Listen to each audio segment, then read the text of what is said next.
बिस्मिल्लाहिर्रहमानिर्रहीम। मैं हूं मुज़म्मिल हुसैन और आप देख रहे हैं मेरा YouTube channel knowledge academy. Dear students, आज हम करने वाले हैं क्लास फर्स्ट ईयर का बहुत ही important concept, rational and irrational numbers. तो बहुत सारे स्टूडेंट परेशान होते हैं, रैशनल क्या होते हैं, इर्रेशनल क्या होते हैं, इनमें क्या डिफरेंस है, कैसे हमें पता चलेगा। आज आपको इन तमाम सवालों के जवाब मिलेंगे। चलते हैं टॉपिक की तरफ। हमारे पास है ये रैशनल। सबसे पहले हम इसको डिफाइन करेंगे, इसके साथ साथ हम इर्रेशनल नंबर और इनकी एग्जांपल्स भी करेंगे। इनमें क्या डिफरेंस है ये भी आपको बताएंगे। तो पहले इसकी डेफिनेशन हम करते हैं। Any number which can be expressed as p over q form, यानी फ्रैक्शन की फॉर्म में, कसर की फॉर्म में, बटे की शक्ल में लिखा जा सके कोई नंबर, तो उसको हम रैशनल बोलेंगे। लेकिन इतना कहना नाकाफी है, क्योंकि ये कंडीशंस अगर पूरी नहीं होंगी तो वो रैशनल नहीं होगा। तो आप यहाँ तक डेफिनेशन को कंप्लीट नहीं कर सकते। कई स्टूडेंट यहाँ पर ले जाकर रोक देते हैं और ये वो फजूल समझते हैं। ऐसा नहीं है। ये जो हमारे पास कंडीशंस हैं, ये दोनों कंडीशंस बहुत ज्यादा इंपॉर्टेंट हैं, बल्कि यही सारी इसकी डेफिनेशन है। तो हमारे पास है p q belongs to Z. P से मुराद है न्यूमरेटर, यानी जो बटे से ऊपर होती है रकम, उसे न्यूमरेटर या शुमार कुनिंदा। और क्यू हमारे पास है डिनोमिनेटर। कई स्टूडेंट ये सवाल करते हैं कि सर इसे पी और क्यू ही क्यों कहा गया। तो इसका कोई लॉजिक नहीं है। जस्ट न्यूमरेटर और डिनोमिनेटर को रिप्रेजेंट करने के लिए पी और क्यू वो यूज किए गए हैं। हम ए ओवर बी भी लिख सकते हैं, हम एक्स ओवर वाई भी लिख सकते हैं। और अगली कंडीशन है q is not equal to zero. Q से मुराद जिस तरह आपको बता चुका हूं डिनोमिनेटर।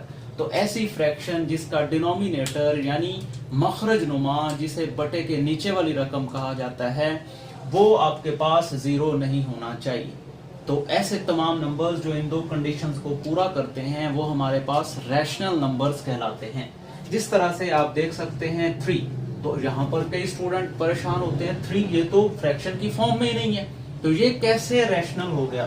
तो dear student, every number has a denominator 1। उसका डिनोमिनेटर 1 होता है, इसका 1 है, तो ये फ्रैक्शन की फॉर्म में लिखा जा सकता है और हमारी डेफिनेशन को पूरा कर रहा है। अगर आप देखें तो P और Q यानी न्यूमरेटर और डिनोमिनेटर दोनों बिलोंग करते हैं Z से। और Z क्या चीज है? ये है सेट ऑफ इंटीजर्स, यानी आपके पास पॉजिटिव और नेगेटिव होल नंबर्स मिलते हैं तो वो बनता है आपके पास सही अदाद का सेट। तो कोई भी सही अदद होना चाहिए।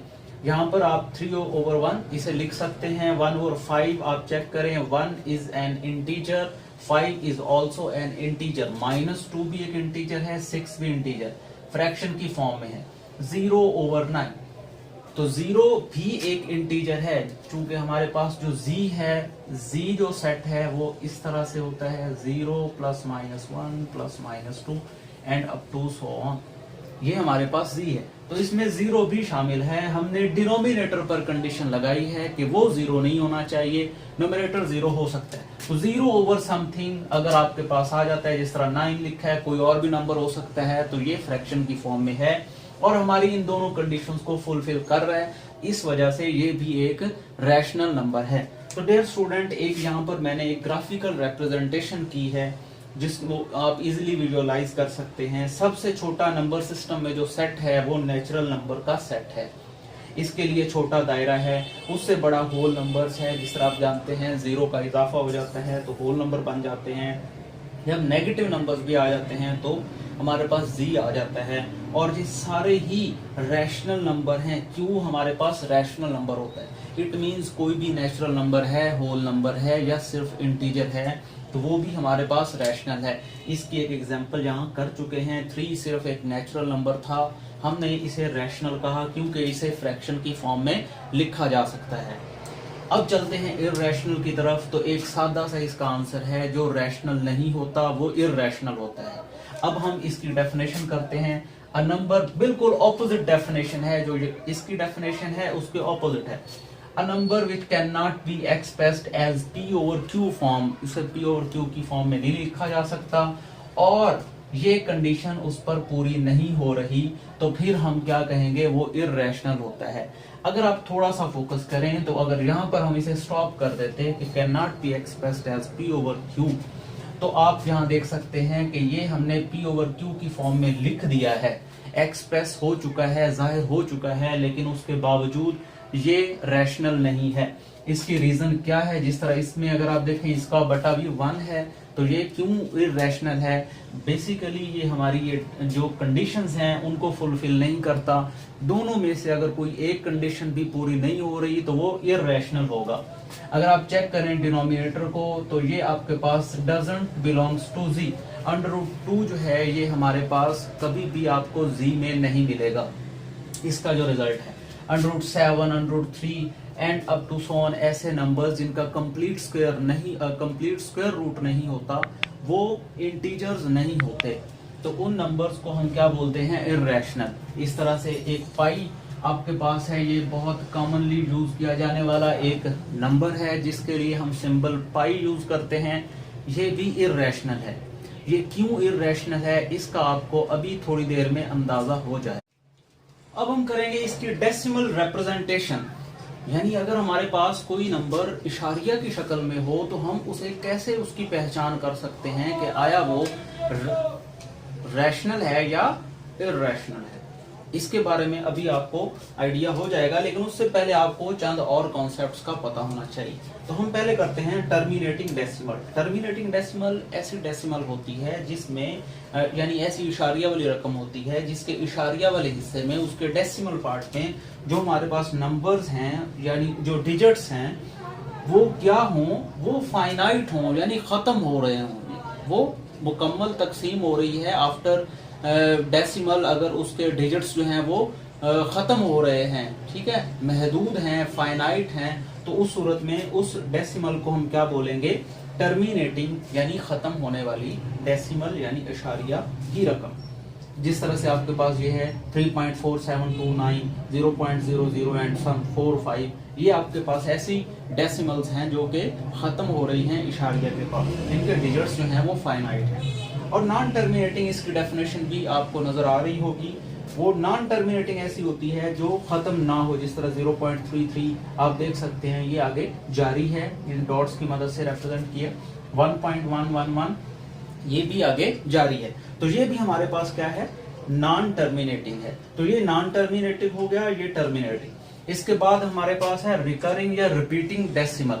ऐसी डेसिमल होती है जिसमें जो डेसिमल पार्ट होता है, decimal in which one digit और group of digits repeat indefinitely in its decimal part. उसके डेसिमल पार्ट में कोई एक डिजिट रिपीट करता हो या डिजिट्स का एक ग्रुप रिपीट कर रहा हो, तो उस डेसिमल को हम क्या बोलेंगे? रिकरिंग या रिपीटिंग डेसिमल बोलेंगे।